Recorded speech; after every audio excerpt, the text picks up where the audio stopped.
Trabajamos de la mano de los clusters como el CyberSec Cluster, donde ya tenemos el CyberStart Program caminando, y del Global Life Center Hub.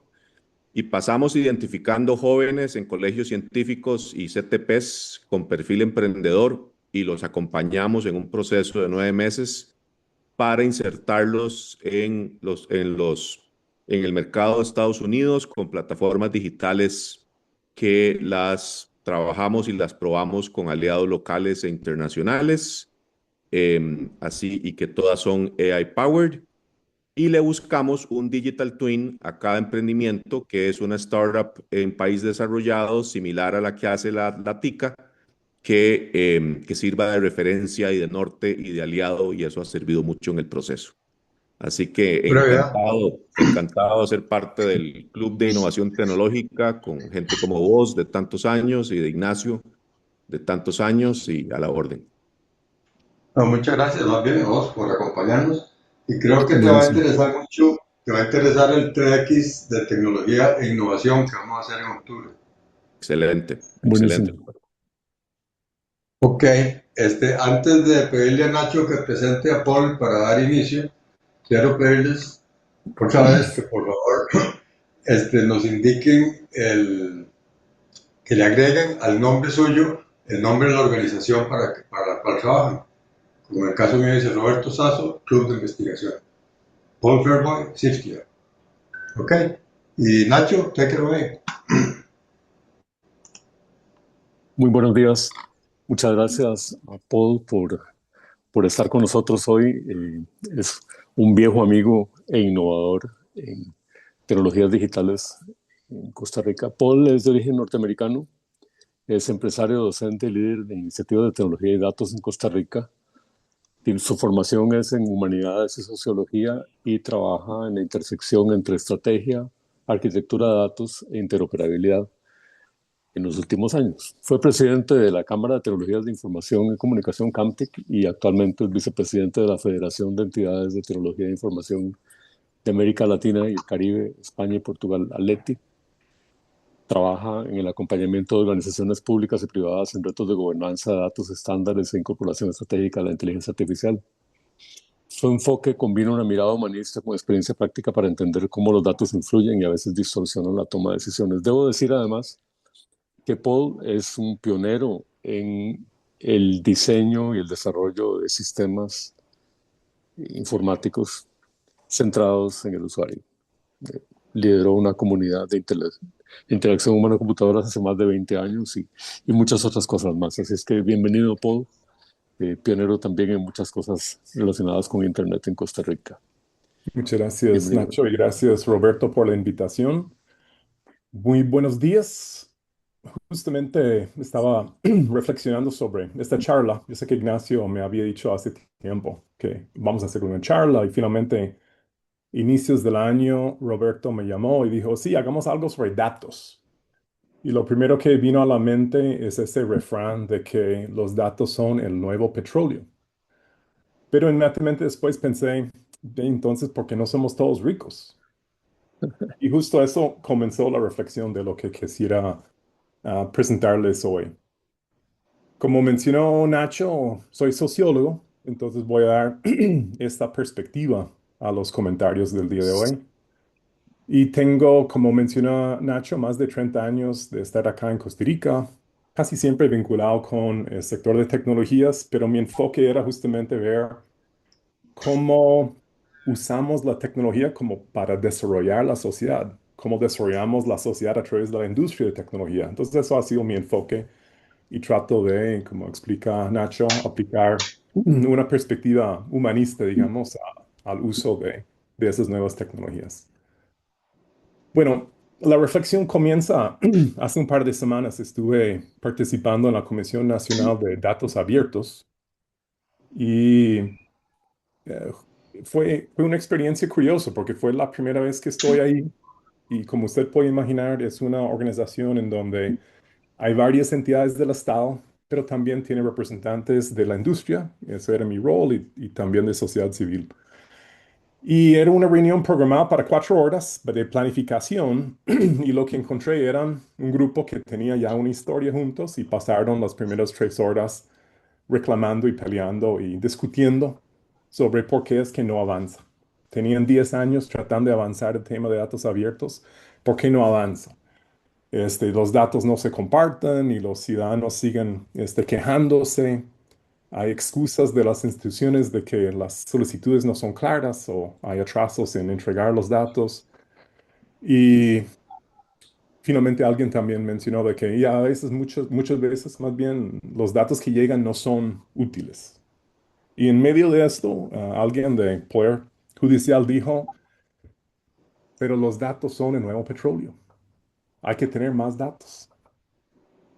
Y entonces, pensando bien, ¿qué significa eso para esta comisión? ¿Qué es que si tenemos tantos datos y se comparten a veces, no se comparten a veces, porque es tanto problema?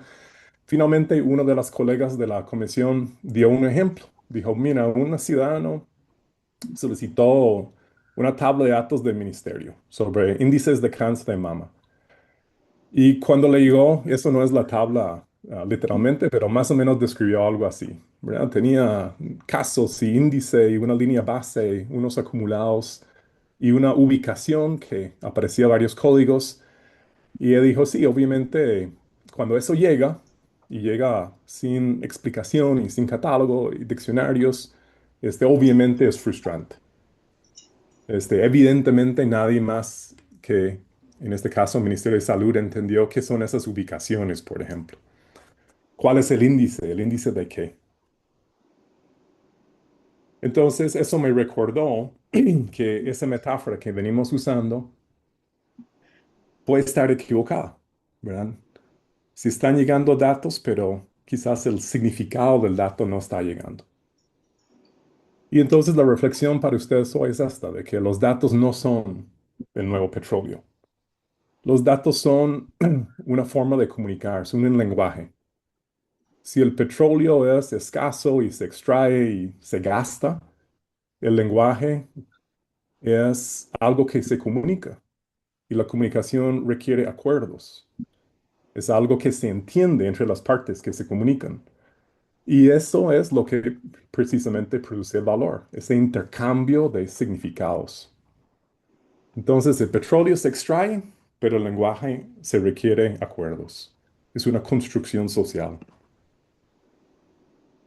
El concepto se popularizó en el 2016, cuando Klaus Schwab del Foro Económico Mundial publicó su libro sobre la cuarta revolución industrial. Y en su libro se hizo mención a ese refrán, pero explicó de que la cuarta revolución es diferente porque combina datos, nube y creo que él lo llamó estadística avanzada o algo así, pero la IA, efectivamente. Tenemos datos porque, especialmente desde la llegada de telefonía inteligente, produzcamos más datos como que nunca. Las empresas entonces tienen una interacción con el mercado como nunca. Eso obligó a buscar nuevas formas de manejar esa cantidad de datos en las organizaciones. Se buscan soluciones fuera de los servidores internos y racks internos. Entonces la nube se cobre esa importancia, pero no solamente para almacenar los datos, es también donde procesan los datos. Entonces ahora tenemos muchos datos y mucha capacidad casi ilimitada de procesamiento. Y eso permite que algo que venía guardado hace mucho tiempo, esas teorías de machine learning, se comienzan a retomar, porque hay muchos datos sobre los cuales se pueden hacer pruebas y nace de nuevo, digamos, este interés y finalmente la nueva ola de innovación alrededor de la IA.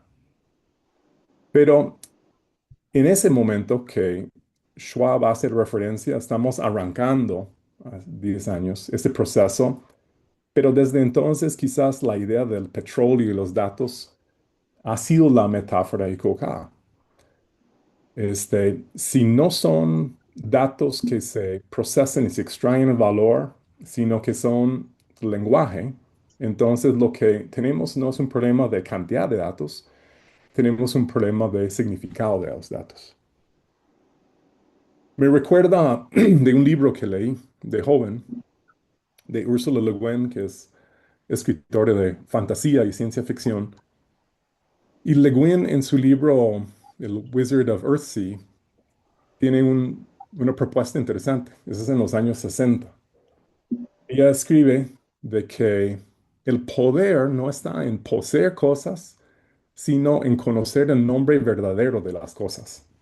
Entonces ella construye un mundo mágico en donde el trabajo del mago es ir a estudiar cuáles son los nombres verdaderos de las cosas. Y eso es lo que se entiende como un hechizo, entender realmente este nombre correcto.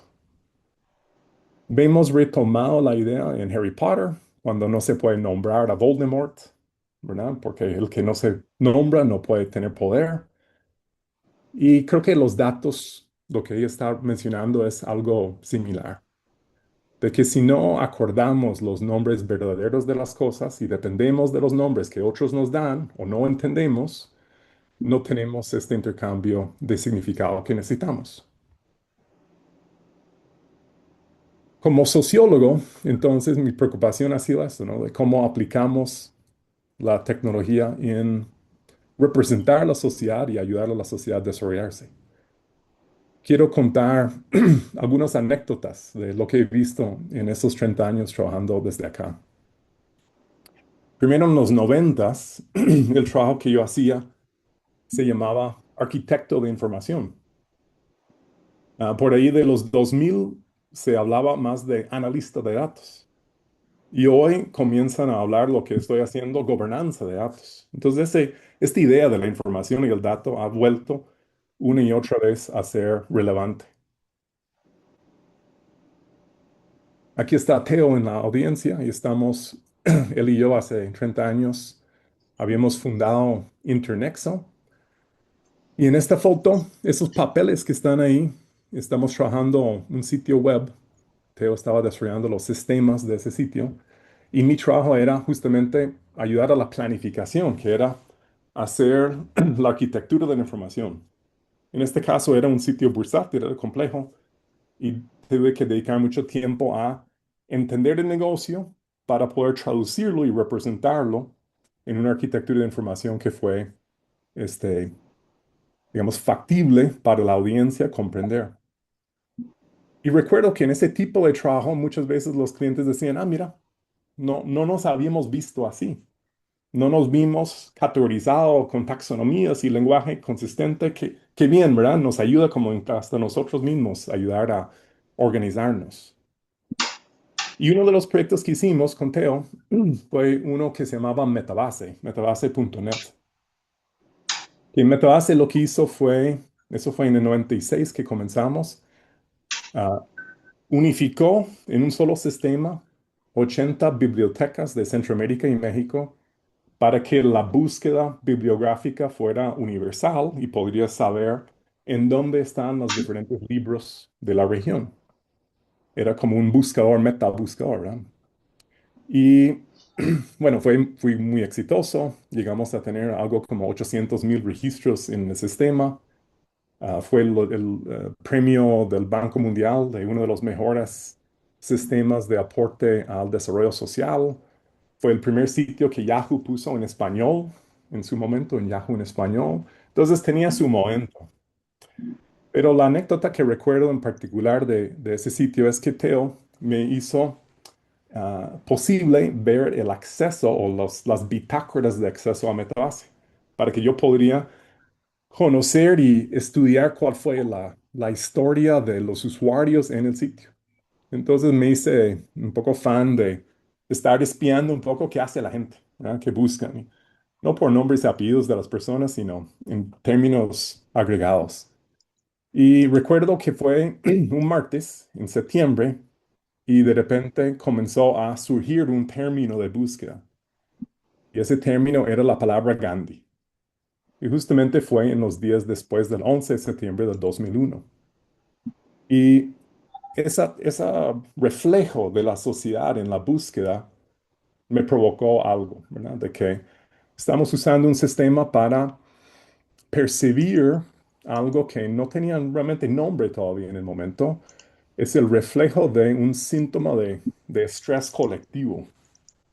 No estaban buscando información sobre Irak o sobre este, el ISIS o algo así, no, estaban buscando un remedio, digamos, para lo que estaban sintiendo. Entonces, de repente tenemos una intención colectiva codificada, Gandhi.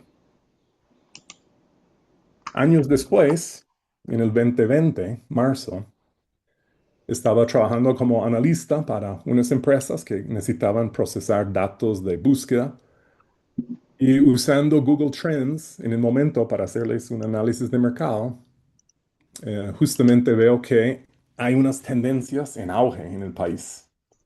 Como es marzo del 2020, hay un contexto importante y los dos términos en auge fueron automercado en línea, esa es la línea azul que se ve ahí, y el segundo era Simpe, y los dos estaban disparando en uso.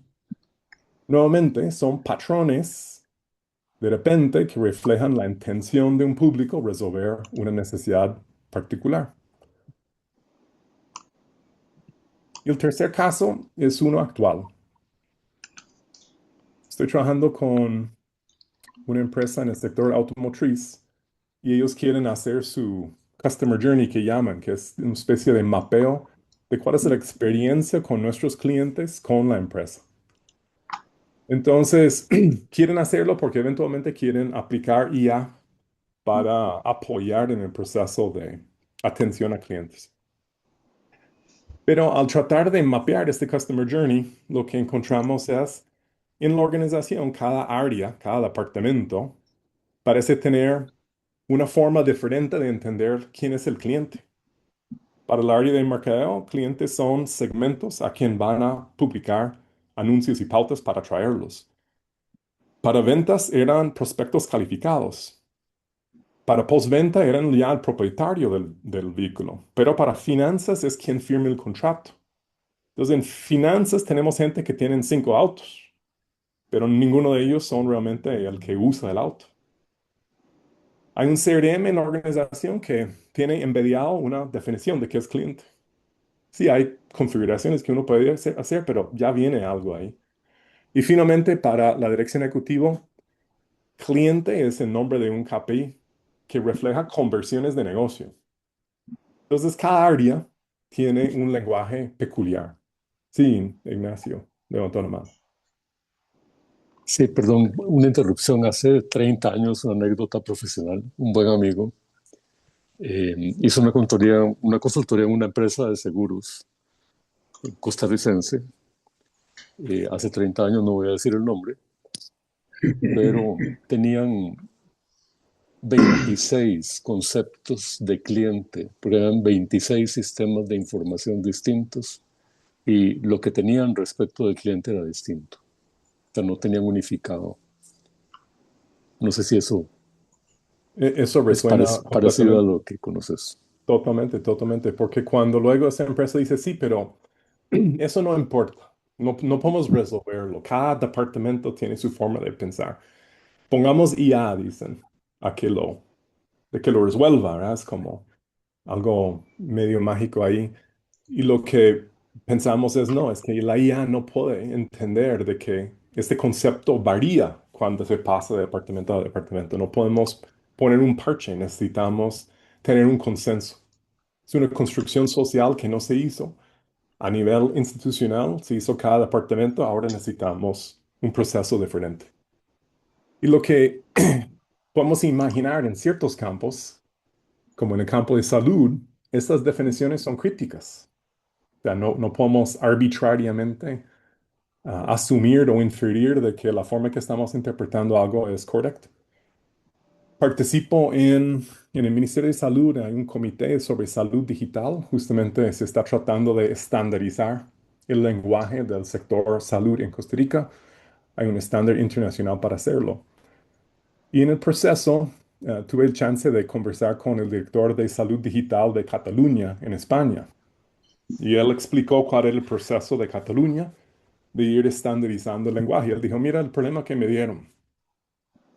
Cataluña tenía 16.000 sistemas de información. y me pidieron unificar para tener interoperabilidad entre los sistemas. Y primero sí, como Costa Rica está haciendo, aplicó el mismo estándar en paquetes, digamos, de información de salud.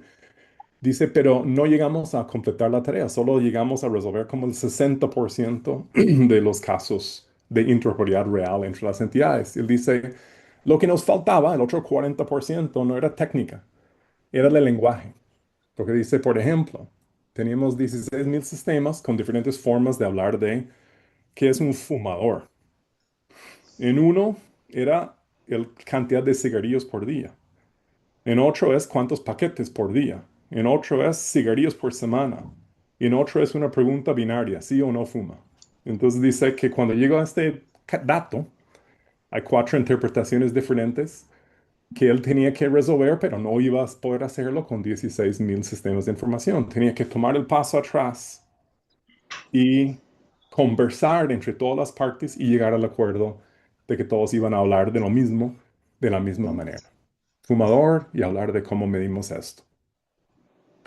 Entonces, nos pasa mucho eso, ¿no? De que, como en el caso de Cataluña, se hace una integración, llega a los 60%, declaramos el éxito, y el resto de la organización sigue pidiendo que les pasamos la versión en Excel porque les resuelve más fácil. Porque estamos integrando los bits que llegan, formatos llegan, no hay errores técnicamente hablando, pero el sentido, el significado no llegó. Entonces, si no entienden lo mismo en ambos lados de la integración del sistema, no tenemos interoperabilidad. Esa es la diferencia. Entonces, cuando la empresa nos dice, pero metemos IA y podemos cerrar los ojos y, ¿verdad? Eso va a resolver nuestro customer journey o nuestra interpretación de fumador o lo que sea, no lo va a resolver. Va a terminar automatizando a escala la la inferencia y no podemos tener ni siquiera una trazabilidad para saber qué está infiriendo en cada caso. Entonces, no es una solución. Un caso que se refiere mucho, y lo he visto de primera mano en sistemas de recursos humanos. El caso que se reporta mucho es este, en donde históricamente en recursos humanos el puesto que se estaba llenando era de hombres. Quiere decir que el valor femenino tenía menos valor en este perfil de puesto históricamente por quienes habían ocupado el puesto. Cuando la IA entra a automatizar la lectura de los currículums, termina siendo que efectivamente cada vez que es femenino el currículum, baja puntos, ¿verdad? El IA está escalando, automatizando un sesgo heredado de la forma que interpretaba este campo de género. En pantalla es una foto de mi papá. Él era farmacéutico. Él está ahí en su farmacia. Me imagino que está orgulloso abriéndolo o algo así. Yo tuve chance de trabajar Perdón, ahí Paul, no durante... estás compartiendo. ¿No se ve Sí, la sí, pantalla? sí, yo lo estoy viendo. Sí, sí se ve. Sí, Oh, qué raro. Bueno, perdón. revisa tal vez la forma en que lo ves desde tu Zoom. Pero gracias por decirlo, en caso de que sea un error. Yo sí lo veo. Decía que yo tuve chance de trabajar ahí en su farmacia cuando yo estaba en el cole y lo que yo observaba era la rutina de él era conversación tras conversación tras conversación y no eran conversaciones sobre cuántas pastillas de qué tipo, no. Hablaba de los Green Bay Packers y hablaba de qué tal su mascota y cómo está la mamá y cómo va la salud de ella y si estaban tomando los medicamentos, ¿verdad? Y él se fue conversando una y otra vez. Y yo pensé, bueno, es una persona simpático. Es lo que hace, eso es como su forma de ser. Cuando falleció hace años en la misa, lo que no esperaba era cientos de personas que llegaron haciendo fila fuera de la iglesia para entrar y conversar con la familia. Y era una tras otra, historias de mi papá. Las familias contando. de las formas que les ayudó, de las cosas que él sabía del historial de salud de cada uno de ellos. Y como eso les permitió resolver N problemas en la vida una y otra vez, ¿verdad? Fue impactante, no tenía idea. Entonces lo que él estaba haciendo no era una conversación por ser amable, él estaba creando un historial de salud de sus clientes en la cabeza. No tenía sistema de información, él no los apuntaba, él recordaba su cliente y a través de sus conversaciones iba completando sus historiales de salud con ellos. Es una conversación. Curiosamente, el año pasado, esta organización de estándares en salud se llama el HL7, el estándar se llama FHIR, tiene una nueva, relativamente nueva categoría de estándares que llaman en inglés Social Determinants of Health, los que son determinantes sociales de la salud. Es unas capturas de informaciones adicionales a lo que sería un registro clínico tradicional. Y la hipótesis es que hay determinantes socioeconómicas y otros que pueden ayudar a entender mejor el salud de un paciente clínico. Y en la historia que cuentan el año pasado de la implementación de este nuevo estándar, justamente lo habían aplicado en farmacias independientes, como la farmacia de mi papá. Y dicen que lo que sucede es, varias farmacias comienzan a capturar información de esos determinantes sociales de salud y luego hacen un estudio de por qué algunas personas cumplen sus regímenes de medicamentos y otros no. Es el problema de investigación. Y encuentran lo que uno esperaría, de que las personas con un estrato socioeconómico bajo lo cumplen menos. Bueno, ahí no hay ninguna sorpresa. Es una cosa de costos, ¿no? Pero resulta ser que pasa cuando, especialmente, las personas tienen mascotas en casa. Y luego de investigar más, resulta ser que las personas con mascota en casa cumplen menos sus regímenes de medicamentos porque priorizan la salud de su animal, su mascota, sobre sí mismo. Entonces, cuando hay pocos recursos, el animal va primero. La solución, entonces, fue conversar con las empresas aseguradoras para que el seguro médico incluyera al animal. Y comienzan a tener entonces tasas de cumplimiento de regímenes de medicamentos mejores. Esa es una conversación en donde los datos revelan un significado que de otra manera, de no tener esta oportunidad de capturarlo, lo hubiéramos perdido, ese chance. Abrieron un portillo de la innovación.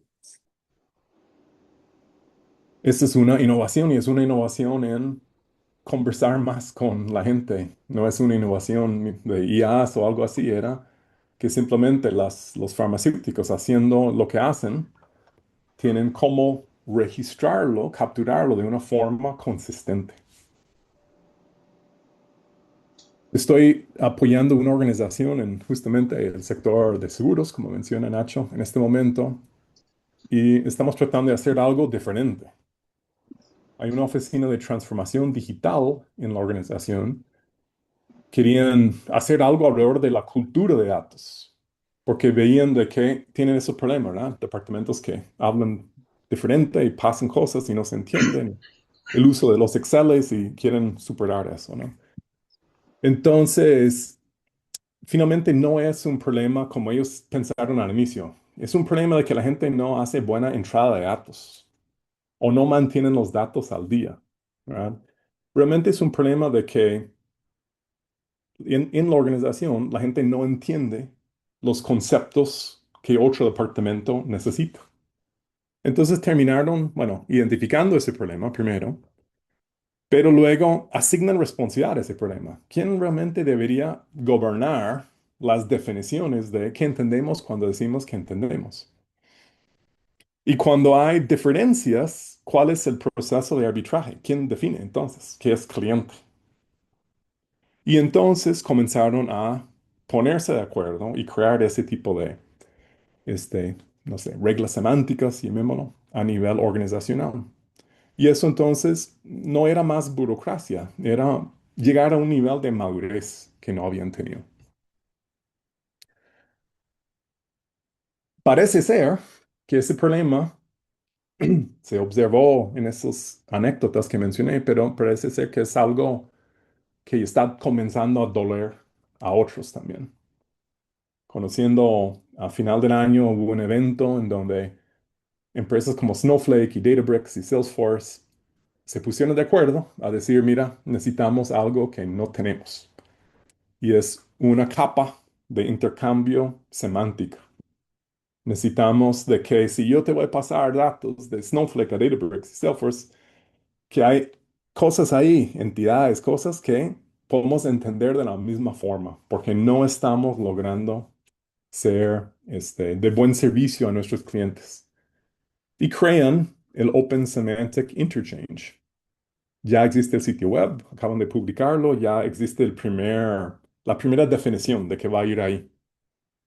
Y señala de que, claro, venían pasando datos y sus clientes estaban diciendo, claro, llegan bien, usted Databricks me los entregue bien, ¿no? ¿Verdad? Pero mi Salesforce no sabe qué hacer con ellos, ¿verdad? Como comienzan a ver una y otra vez esto, finalmente deciden de que el problema es semantics. Eso es lo que estamos tratando de resolver en Costa Rica, en el sector salud que mencioné.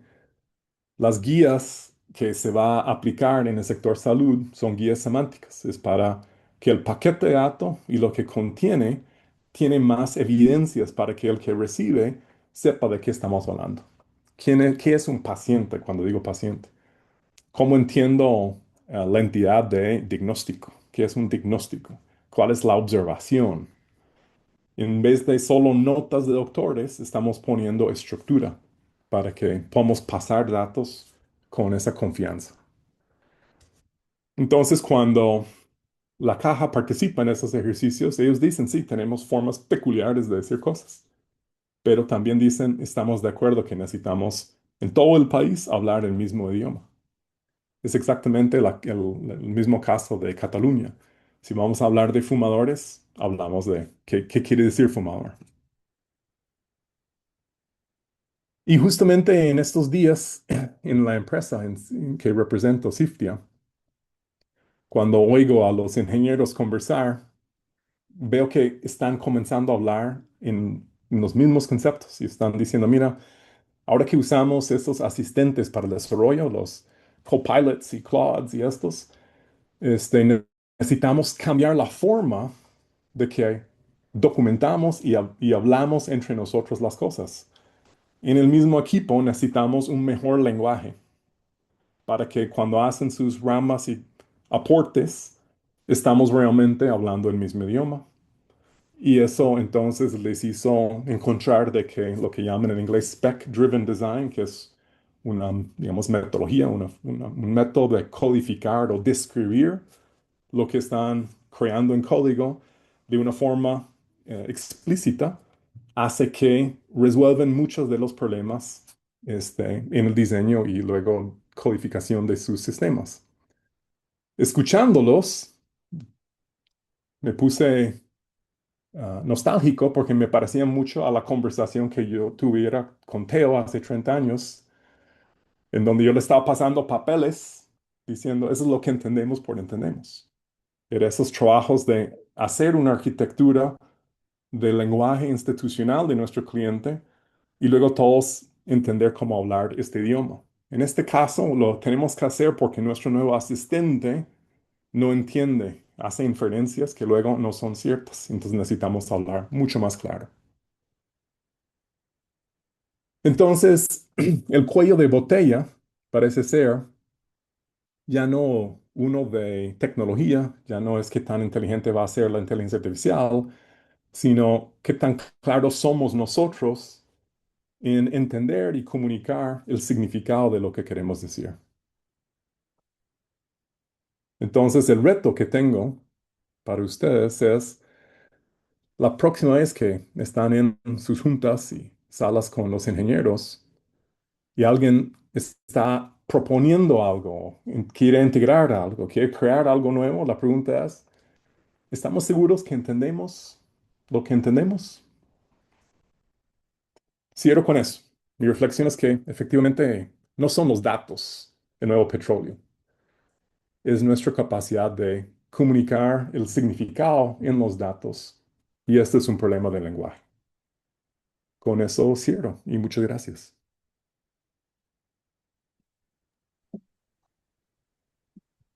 Muchas gracias, Paul. El- quería hacerte una pregunta. Este parece ser, o sea, es obviamente necesario esa capa semántica, pero me parece ser un trabajo enorme. Es un montón de brete, va a definir lo que cada cosa quiere decir. Y estos nuevos asistentes no nos van a ayudar. Yo creo que No sí son- nos pueden ayudar en la tarea, claro que sí. Pero no vamos a darles la tarea de definir las cosas y luego asumir de que está bien. No, ok, no podemos hacer que ellos infieren, como el caso de fumador, y luego lo que nos llega no es lo que cada uno entendió. Es un acuerdo entre humanos primero, y luego tenemos que ser explícitos con el sistema de lo que estamos diciendo. En los casos de estándares como FIRE y la parte de vocabulario, sí, se entiende, ¿verdad? Porque es salud. Y uno dice, sí, bueno, en salud hagámoslo bien, ¿verdad? Por lo menos. Pero cuando veo la empresa automotriz o el asegurador, tienen el mismo problema interno. Qué rico sería tomar el paso atrás y crear digamos, el vocabulario y la semántica institucional y que alguien sea dueño de ello, ¿verdad? Que realmente sea un rol de la gobernanza de datos, de que este artefacto existe y todos hablamos de lo mismo cuando hablamos. pero entonces las bases de datos hoy en día no tienen diccionarios. Yo creo que es más que diccionarios, diccionarios es una parte, efectivamente. Y Metadatos semánticos. hay metadatos semánticos, hay datasets, hay catálogos, hay varias cosas que se va a ocupar. Este, Ajá. hay casos nuevamente más exigentes, pero comenzaríamos por ahí. Y creo que en muchos casos la organización no tiene necesariamente ni siquiera su diccionario. Cada sistema quizás que tuvo cuando se creó, pero no hay Ujú. memoria institucional de esto. Entonces luego se hace el siguiente que tenga otros y ahí vamos agregando más bien diccionarios y hablando de cosas similares de formas diferentes. Ujú. Tomás, Estás No, muteado. no está en mute, pero no lo Ahí me escuchamos. escuchan, aló. Ahora Ahora sí. sí. Ahora sí. Varias cosas. Yo, yo creo que estamos asumiendo que la labor de la IA es una labor estática. Digamos, crea el significado semántico y ese se guarda. Cuando lo valioso de esta IA no es eso. Es que la puede reconstruir instantáneamente y si el contexto cambia, la reconstrucción es contextual. Entonces, por ejemplo, para poner un ejemplo sencillo, el problema de Amazon con la contratación precisamente era porque usaron una IA que no usaba contexto de ningún tipo. Entonces no podía responder contextualmente, simplemente lo basaba en una base de datos. Y eso es lo que queremos evitar, ¿verdad? Con el contenido contextual, que no solo es semántico, sino que es contextual. Entonces yo no creo que haya que estar almacenando significados semánticos. Eso se puede construir y reconstruir instantáneamente y en los parámetros del contexto van a cambiar y eso es información valiosa para generar la respuesta semántica de forma instantánea. Este problema de comunicación interdepartamental, de hecho lo exploramos con una organización grande que no voy a decir quién es, pero lo exploramos y es un problema definitivo. Pero la IA sí, incluso pruebas preliminares pequeñas, definitivamente es un buen interlocutor para unificar las intenciones de diferentes grupos. Y ese es el chiste, no es tanto el lenguaje, sino las intenciones, qué es lo que quiere lograr cada departamento y es eso lo que una IA, yo pienso por lo menos, es mucho mejor que una persona. Entonces, en muchos casos asumimos que nosotros somos buenísimos haciendo cosas, nosotros no somos tan buenos haciendo cosas, ¿verdad? Nosotros, de hecho, los problemas que tenemos de unificación de sistemas son problemas que nosotros creamos. no son problemas que la tecnología creó como tal. Entonces, lo que pasa es que la bestia de la IA, tenemos que democratizarla y tenemos que ampliarla a otros sistemas que no sean solo los sistemas comerciales para poder realmente nosotros asumir el control y determinar qué es lo que está pasando realmente con estos sistemas para estar seguros y confiados. Y por supuesto, los procesos de verificación nunca se han omitido, ni siquiera para los humanos, ¿verdad? Los procesos de verificación siempre van a estar existiendo allí. Entonces, pienso que sí hay oportunidades muy interesantes pensando en la capa semántica, pero no pienso que esto es algo, y ahí me van a escuchar hablar de esto varias veces, que es algo efímero, ¿verdad? La capa semántica es algo efímero, es algo que solo existe en el instante de tiempo en el que se necesita, porque se puede reconstruir, era algo que no podíamos hacer antes, se puede reconstruir fácilmente. Un buen ejemplo es si utilizo ChatGPT, antes necesitamos metadatos para que la computadora pudiera hacer inferencias sobre imágenes, ¿verdad? Hoy en día ya no necesitamos metadatos para hacer inferencias sobre imagen. Resulta que la IA, algo como ChatGPT, puede reconocer no solo los objetos dentro de una imagen, sino el contexto en el cual está ocurriendo la imagen. Y ustedes mismos pueden hacer el experimento, ¿verdad? Pueden poner una foto de cualquiera de una situación y les puede decir lo que hay, tal vez el país donde está, tal vez por qué está sucediendo lo que está sucediendo en una imagen, etcétera, etcétera. Entonces, no hace falta guardar esa información para cada foto porque es demasiada datos, ¿verdad? Para guardar ese contenido como metadatos. Pero sí se puede reconstruir en milisegundos o hasta en nanosegundos y muy pronto hasta en menos la información semántica y el contexto puede ser reconstruido incluso incluyendo razones históricas, temporales, etcétera, etcétera, etcétera, ¿verdad? Que son muy importantes y como vos decís, en el caso de la farmacia de tu papá, era más que la conversación, es que tu papá tenía un contexto regional, ¿verdad? La teoría de su farmacia, ¿verdad? Que aquí me robo la idea de Peter North, de la teoría de la programación, o de teoría del programa. Hay una teoría de la operación de una persona que tu padre tenía una información contextual que le permitía reconstruir instantáneamente, ¿verdad? Procesos para personas y que le permitía entonces hacer que la calidad de vida y la respuesta, porque está muy relacionado más a la salud que a la calidad de vida, más que la salud, que la calidad de vida en la interacción con su farmacia fuera de alto valor, ¿verdad? Entonces, la IA puede transformarse en algo parecido, ¿verdad? No estoy diciendo que seamos amigos, ¿verdad? De la IA, pero lo que me refiero es que puede incorporar información contextual, que eso es mucho más allá de solamente la capa semántica que puede generar. Muchas gracias, Tomás. Paul, ¿querés comentar?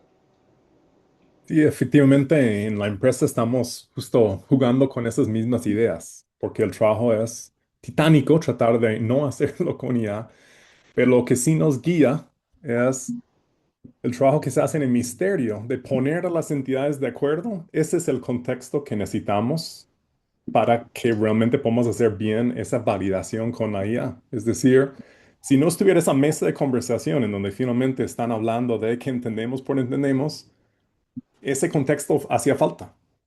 Entonces, sí hay acuerdos que luego podemos agregar al contexto, que si no estoy seguro cómo haría la IA para entender qué sabe la caja versus la bíblica sobre una u otra de las formas que diagnostican. Gracias. Juan Ignacio. Sí, sí, Buenos días. Perdón, es que no sé Sigue cómo con levantar la mano por aquí. No sé, para que en algún momento me puedan dar la palabra. Ok, Dale, Con dale, gusto, gracias. Juan dale, Ignacio. doña Alexia. Adelante, por favor. Ujú. Sí, vamos a ver, tal vez Roberto decía que es mucho trabajo. Sí, es mucho trabajo, pero para resolver un problema, el primer paso es reconocer que tenemos un problema, ¿verdad? O sea, bien lo decía Paul, con estos datos abiertos, no es solo hablar de datos y datos, porque detrás tenemos un problema, una realidad que se está modelando. Y ahí es donde viene toda esta parte semántica, ¿verdad? Y así como en la parte de medicina ya se tienen modelos de referencia también en la industria de telecomunicaciones, creo que en la industria de los seguros, en la industria eléctrica, porque esas industrias cuando se abrieron fue definitivamente que tenían que tener esos modelos, porque si no, los grandes fabricantes no podían hacer sistemas que interoperaran, ¿verdad? Entonces, sí el contexto es muy irrelevante, pero hay que tener presente que hay una palabra que a veces tal vez hace la diferencia. Arquitectura de información hemos tenido por mucho tiempo, o sea, modelos de bases de datos se han hecho para los sitios web y todo eso, pero el tema es cuando ya queremos ir más allá de un pedacito y entonces viene la palabra empresarial o nacional, ¿verdad? Por lo menos a mí personalmente me llamó poderosamente la atención que en los Estados Unidos lanzaran, creo que fue por allá del 2009, el NIEM, que es un modelo de intercambio de datos a nivel nacional que tienen. ¿Y por qué, y por qué ellos lo hicieron? Porque después de las Torres Gemelas se dieron cuenta de que las organizaciones tenían los datos, pero los tenían desconectados. Y eso era una debilidad de seguridad nacional, ¿verdad? Entonces, eso es como el salto. Digamos, ahora don Tomás hablaba del contexto. Sí, puede ser que el IA me ayude a recoger esos datos y todo eso, pero cuando yo me elevo a una empresa o ya yo me elevo a nivel nacional, tengo que tener acuerdos y los acuerdos son de las personas, porque al fin y al cabo el médico es el que va a usar el sistema, los que están operando, los ingenieros son los que hacen planificación, porque todavía no estamos en un momento donde la tecnología nos reemplaza a todos, ¿verdad? Y la analogía que por lo menos yo he utilizado mucho, eso fue cuando se levantaron los mapas de Costa Rica. Primero se establecieron las coordenadas, que viene siendo como ese modelo semántico inicial. Y a partir de ahí se pueden levantar los datos, ¿verdad? Hoy por hoy la tecnología nos permite a través de las fotos satelitales ver muchos detalles que en el inicio no se podían, ¿verdad? Entonces ahí es cuando viene en ese ecosistema para entender nuestra realidad, para poder accionar sobre ella, buscando el beneficio de todos, esta parte de la ontología, de aprovechar los conocimientos e incluso de reconocer las otras profesiones que son muy importantes. Yo soy una promotora de la parte de bibliotecología. Ellos son los que nos ayudan mucho a trabajar con los tesauros o con la parte ya propiamente en computación de ingeniería de datos y en la parte lingüística. Entonces, sí, hay que empezar, podemos aprovechar todo lo que ya existe, porque por ejemplo, en el caso de telecomunicaciones, ese modelo tiene por lo menos 25 a 30 años. Es conocimiento refinado a nivel mundial, ¿verdad? Y por ejemplo, cliente es un rol, no es cliente. Existe lo que se llama parte, que es como la persona o la organización. Ahora, paciente, cliente es un rol, porque al fin y al cabo, Alex es paciente, es cliente, es funcionario, ¿verdad? Y aquí más bien pienso, Roberto, que en algún momento lo comentaba, que a través del club es importante impulsar, por ejemplo, si nosotros queremos que a nivel país las organizaciones, la de parte pública, aproveche cada centavo que tenemos en esta transformación, si no se está trabajando en este tema, como dice Paul, estaríamos perdiendo plata. O sea, porque no es desde la parte de tecnología y la parte del lenguaje, la parte de los datos, es en esta parte semántica es esencial. Y sí ocupamos el IA, pero sabiendo que ocupamos también estos otros elementos como la parte de crear esos tesauros, de crear esas ontologías, de en las mismas carreras hablar de este tema de arquitectura de información, pero con el apellido empresarial. Gracias. Muchas gracias, Muchas gracias, Alexia. Juan Ignacio. Gracias, Roberto. Gracias. Paul, me gustaría que ustedes de ejemplo el proyecto que hemos venido trabajando juntos en CEPAL, en la interoperabilidad de datos de salud entre los diferentes hubs de salud en América Latina y cómo la semántica juega un rol. Me gustaría tal vez que lo uses de ejemplo para profundizar en tu mensaje, si es posible. Gracias, Juan Ignacio. Justo hace unos meses con Juan Ignacio estuvimos en un proceso de co-diseño de un proyecto regional latinoamericano en salud digital. La propuesta muy interesante de parte de CEPAL, poner 4 países juntos a que lleguen a soluciones que integran. Bueno, se imagina lo interesante y lo complicado que es esta tarea. Evidentemente, fracasamos un poco por egos, pero también porque no entendimos lo mismo cuando estamos hablando de las cosas. Y no teníamos un asistente de IA que nos ayudó a resolver esas diferencias. Terminó fracasando el diseño del proyecto porque nunca nos pusimos de acuerdo. No podríamos entender que entre 2 países de la región siquiera podríamos ponernos de acuerdo en cómo vamos a hablar de esas instancias similares entre países y luego los egos de quién tiene razón y bueno, ahí vamos, ¿no? Pero es un caso clásico en donde se ve a escala regional lo que en el mismo país no hemos resuelto y luego se ve la organización y tampoco en las empresas se resuelva. Entonces hay algo que está recurrente y es ese problema de tener acuerdos. A veces es por juegos de poder, pero poder llegar a tener acuerdos sobre lo que estamos tratando de decir cuando decimos las cosas. Gracias. Gracias. Raúl. Sí, vamos a ver, voy a tratar de hacer la pregunta concisa, amarrando un concepto que surgió durante la primera charla de este año. Fue el concepto del work slump y yo supongo que todos aquí lo tienen claro. Para mí eso fue la primera vez, que es el retrabajo que se necesita para confirmar que lo que dice la inteligencia artificial no es una alucinación, por dejarlo así en cortito. Y esto en relación con el comentario de Tomás de Camino sobre que hoy ya no hay que pensar en cuestiones estáticas porque la IA puede entender las intenciones y recontextualizar, digamos, lo que está pasando.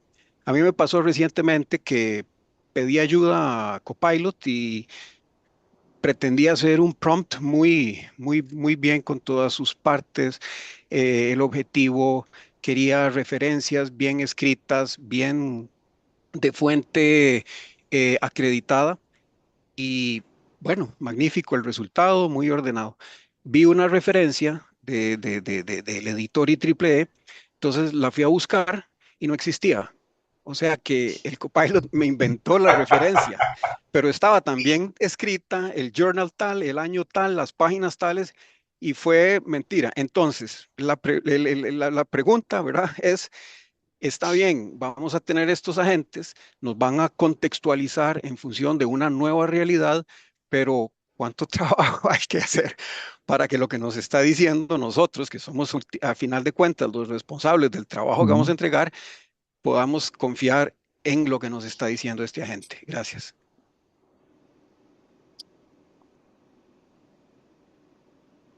Yo no Esa era tengo una la pregunta respuesta. para Paul. No tengo la respuesta, Tal vez evidentemente. comentar ahí un poquito, ¿verdad? En términos de producción científica, por ejemplo, de referencias, es que eso siempre ha habido que, siempre se ha tenido que verificar, ¿verdad? Eso no es nuevo, ¿verdad? Yo cuando envío un paper lo someto a una revisión de pares, los pares revisan y verifican en teoría, verifican el arsenal de publicaciones y si tiene sentido incluirlas como referencia.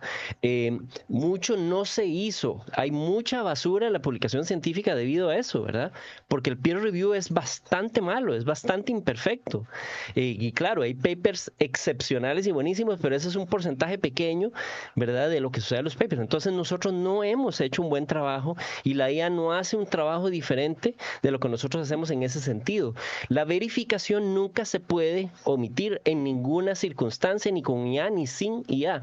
Y la IA lo que hace es simplemente un proceso de construcción de cómo está construyendo posibilidades nuevas a partir de la información que tiene. Existe siempre el riesgo de alguna generación que no es totalmente, que es en términos de hechos, ¿verdad? Así como puede generar ideas nuevas de lo que es puramente factual e histórico, podría ser una reinterpretación misma de la historia.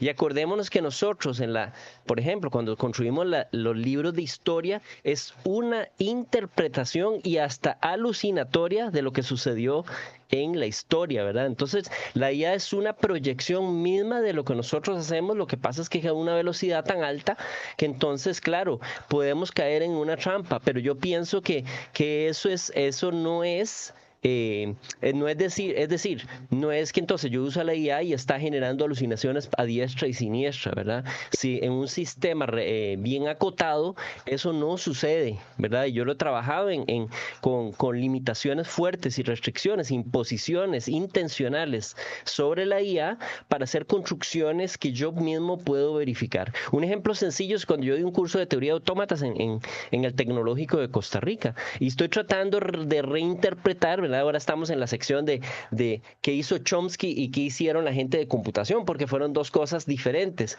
que en los libros aparece como si fueran la misma cosa y son dos interpretaciones diferentes. Yo estoy tratando de reinterpretar esa historia porque los libros vienen de una manera y soy yo el arquitecto que junto con la IA me ayuda a encontrar elementos fácticos, a elementos relacionales que me permiten reinterpretar y contar una historia diferente basado en mi perspectiva con apoyo de la IA para poder reconstruir los argumentos de manera mucho más eficiente, ¿verdad? Porque puedo encontrar referencias, autores que después verifico, etcétera, etcétera. Entonces a eso voy, ¿verdad? Por supuesto que si hablamos de interoperabilidad de sistemas, en algún momento es probable que van a ser sistemas hablando entre ellos y punto, ¿verdad? Pero no existe ninguna razón por la cual, digamos, yo tengo un sistema y Paul tiene otro, que yo tenga una agenda particular, aparte de mi intención manifiesta, tengo una intención oculta, digamos, y yo estoy tratando de manipular a Paul hacia algo que yo quiero y Paul me está tratando de manipular hacia algo que él quiere, ¿verdad? Eso siempre ha existido en los humanos también. Entonces yo creo ficciones para poder manipular a Paul y bueno, ni siquiera, ni nos metamos en política, ¿verdad? Porque el extremo de eso es ya la política, ¿verdad? De que es a través de la retórica, que es básicamente trucos, ¿verdad? Para generar manipulación. Eso nosotros lo hacemos a diestra y siniestra, ¿verdad? Entonces el sistema lo que está manifestando es eso y claro que tenemos que a lo que voy es que, mi respuesta larga, perdón, me perdonan ahí, a lo que voy es que no podemos asumir, ¿verdad? Que nosotros somos mejores que esa IA y que la IA tampoco necesariamente es inmediatamente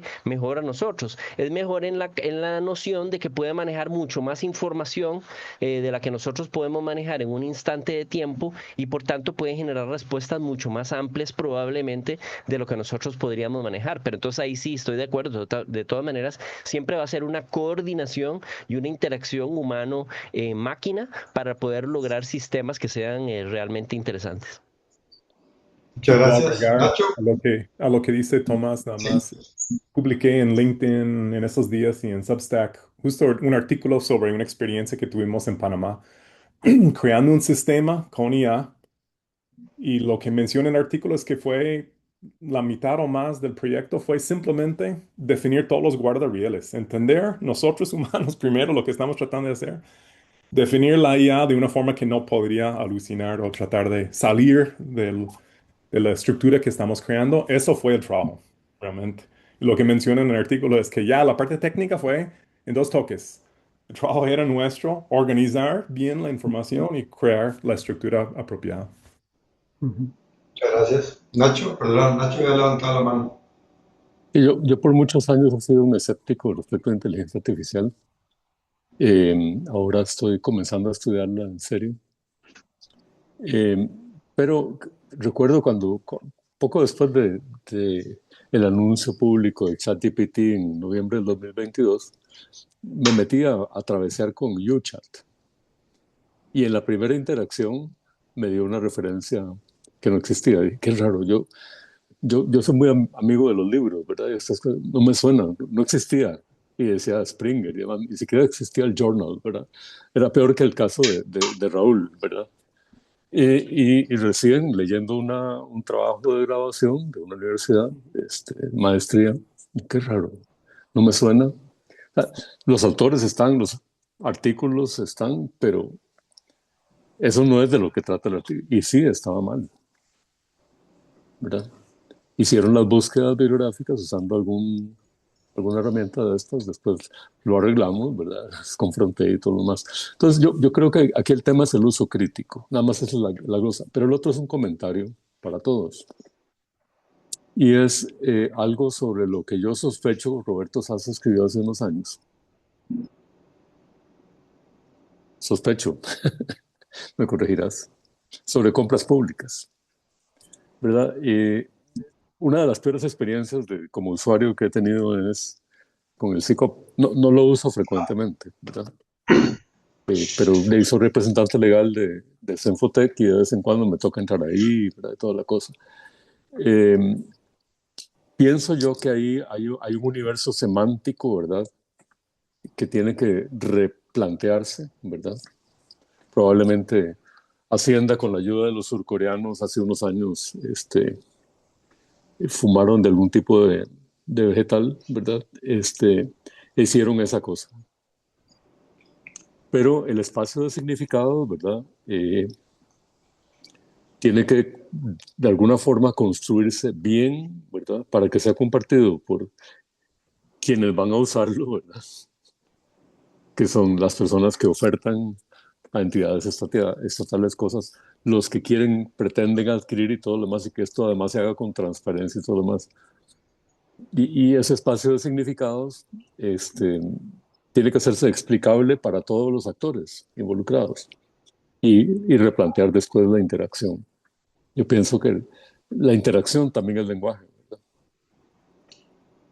Sí, y es muy penosa ese tipo de interacción. Yo no sé cuántos millones de colones le cuestan a las personas, ¿verdad?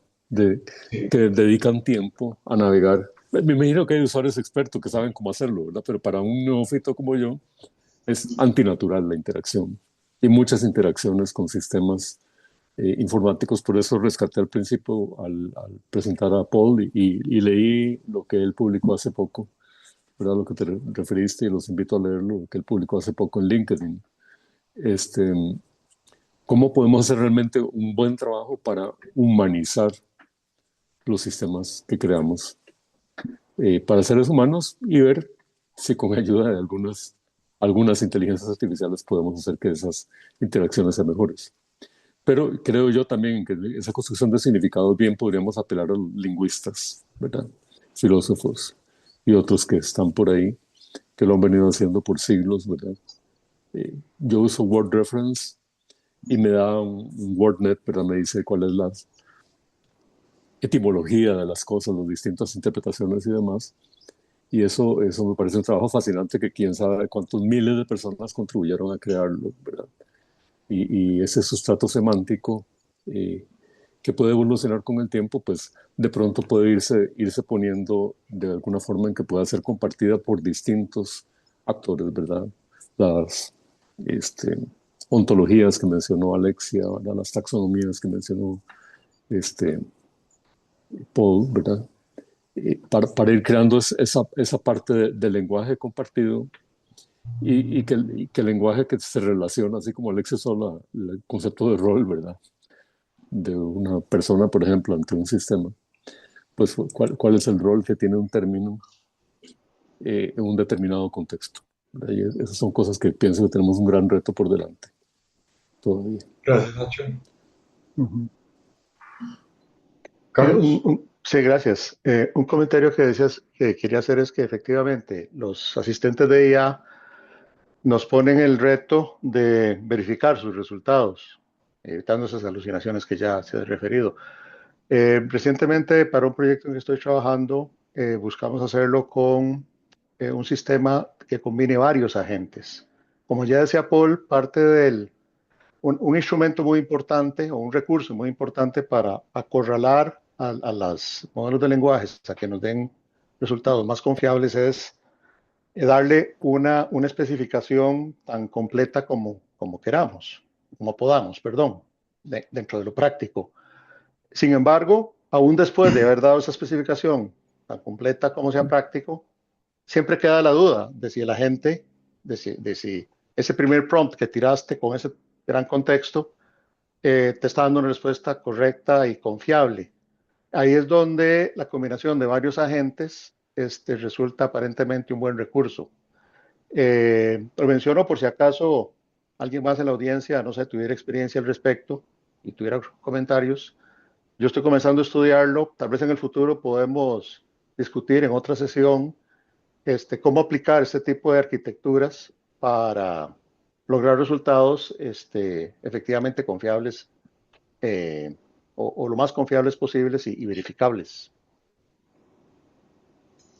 Gracias. ¿Alguna otra pregunta, comentario?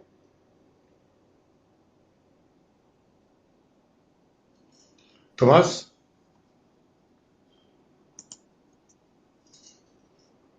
¿Qué se hizo, Tomás?